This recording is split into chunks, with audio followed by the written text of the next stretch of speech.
एक समय की बात है। एक छोटे से गांव में एक गरीब लड़का रहता था। उसके पिता एक मजदूर थे और गरीबी के कारण उनका परिवार संघर्ष में था। लेकिन इस लड़के के अंदर आगे बढ़ने का जुनून था।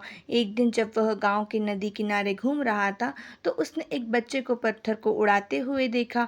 लड़का चौंक गया और बच्चे के पास गया और पूछा, तुम क्या कर रहे हो? बच्चा मुस्कुराते हुए बोला, मैं एक राजा बनने के लिए यह पत्थर उड़ाने की कोशिश कर रहा हूँ। जब मैं इसे उड़ा दूंगा तब मैं राजा बन जाऊंगा। यह सुनकर लड़के के चेहरे पर एक आशाजनक मुस्कान छा गई। उसने बच्चे को देखकर कहा, तुम कहानी सुनाने में माहिर हो, मैं तुम्हारी कहानी बहुत पसंद करता हूँ। बच्चा मुस्कुराते हुए बोला, धन्यवाद भैया, मैं यहाँ आया ही हूँ ताकि आप मेरी कहानी सुने और इसमें मेरी ताकत देखें। इस पर लड़का अच्छी तरह से हंसा और बच्चे के पास बैठ गया। बच्चा शुरू कर दिया, एक बार की बात है, एक गांव में एक छोटे से लड़के का जन्म हुआ। उसके घर में सभी लोग उसे नास्तिक कहकर बुलाते थे। लड़का यह सुनकर हमेशा रोता था, लेकिन एक दिन उन्होंने तय किया कि वह खुद को साबित करेगा। उसने गांव के पंडित के पास जाकर कहा, मैंने सभी लोगों से सुना है कि मैं एक नास्तिक हूँ, लेकिन मैं जानना चाहता हूँ कि क्या वास्तव में ईश्वर होता है।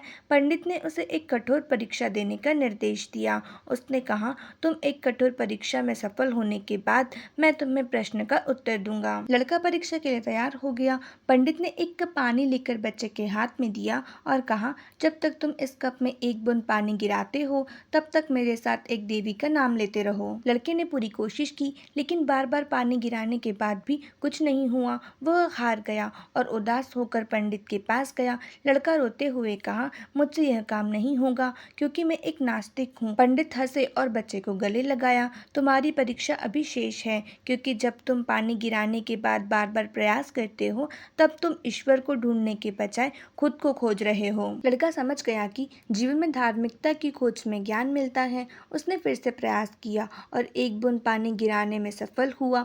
उसे एक आभारी मनोभाव से नाम लेते हुए बच्चे ने कहा, अब मैं ईश्वर को नहीं खोज रहा हूँ क्योंकि मैं अपनी आंतरिक शक्ति को पहचाना हूँ। यह कहानी हमें यह सिखाती है कि सच्ची धार्मिकता व्यक्ति की अंतर्मन की खोज है। जब हम अपनी आंतरिक शक्ति को पहचानते हैं तब हम जीवन को एक नई दृष्टि से देखते हैं और सभी बाधाओं को पार करके सफलता की ऊंचाइयों को छू सकते हैं। आज की स्टोरी बस इतनी ही। अगर स्टोरी अच्छी लगी तो लाइक शेयर एंड सब्सक्राइब करना बिल्कुल मत भूलिएगा। मिलते हैं नेक्स्ट स्टोरी में, तब तक के लिए थैंक्स फॉर वॉचिंग।